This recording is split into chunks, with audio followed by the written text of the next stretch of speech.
Nimrod foi o primeiro homem poderoso na Terra. Ele foi bisneto de Noé.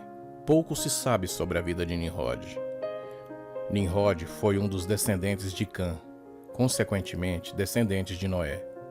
Após o dilúvio, os 3 filhos de Noé tiveram muitos descendentes e se espalharam por toda a terra. O filho mais novo de Noé tinha um filho chamado Cush e deu à luz a Nimrod. O nome Nimrod significa rebelião ou resistência. Nimrod foi o primeiro guerreiro na Terra. O poder aqui tem implicações políticas e militares. Também podemos nos referir a Gênesis 10. Diz que Nimrod era um caçador poderoso. Podemos entender que essa conotação de ser poderoso seria um homem de conquista, não apenas caçador de animais. Eruditos judaicos e outros biblistas tentam buscar comprovações que Nimrod foi um semideus, uma divindade. Embora ainda não há evidências que comprovem que Nimrod tenha sido uma divindade, ainda assim, alguns rotitulam Nimrod como um símbolo do mal. Nimrod também foi descrito como um poderoso caçador diante de Deus. Isso pode significar que ele seja um tirano, e por causa de suas realizações, uma das primeiras pessoas verdadeiramente poderosas da história. Muitos intérpretes e eruditos associam o grande caçador diante do Senhor como sim uma possível tirania, significando caçador humano, e não apenas de feras. Citando o profeta Jeremias no capítulo 16, isso parece ser correto. Além disso, em alguns escritos antigos, o termo caça refere-se a operações militares. Flávio Joséfos descreveu Nimrod como um grande tirano em seu livro, Antiguidades Judaicas, e que Nimrod estavam constantemente trabalhando para manter as pessoas longe de Deus. Ele faz as pessoas acreditarem em seu próprio poder. E também identificava submissão a Deus como um tipo de escravidão. Flávio Joséfo atribui a Nimrod a construção da Torre de Babel. Segundo ele, a motivação para tal construção era o desejo de se vingar de Deus, caso ele resolvesse inundar a terra de novo. Além disso, essa torre concentrava a humanidade em um só lugar, contrariando a ordem de Deus para a dispersão da humanidade sobre a terra. Nimrod foi para a região de Sinear, a Babilônia, e fundou várias cidades antigas, Babel, Ereque, Acade e Cainé. Depois, ele seguiu para a região da Síria, aonde fundou Nínive e outras cidades.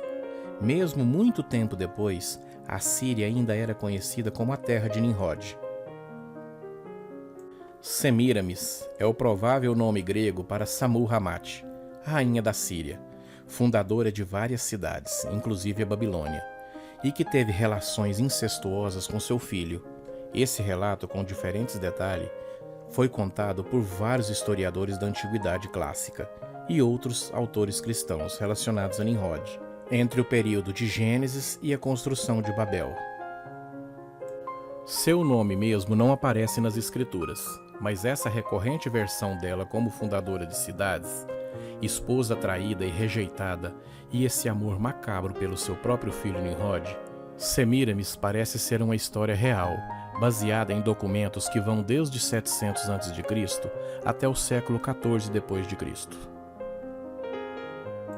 A história secular diz que Semíramis fundou várias cidades e se casou com seu próprio filho, e teve um filho chamado Tamuz.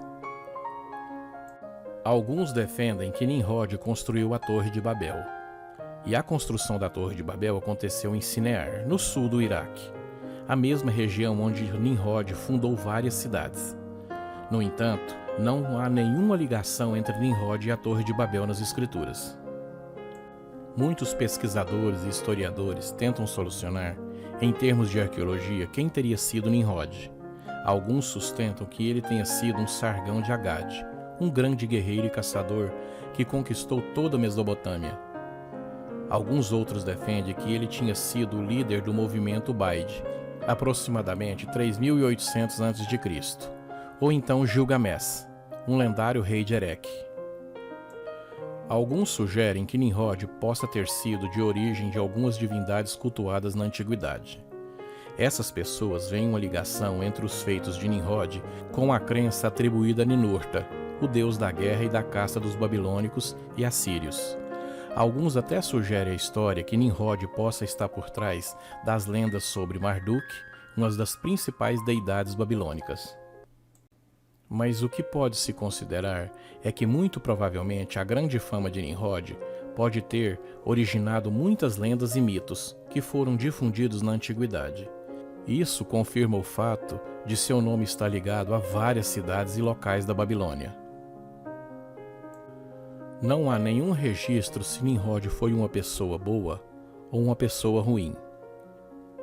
O poder de Nimrod e sua habilidade para caçar não nos informa sobre o seu caráter moral.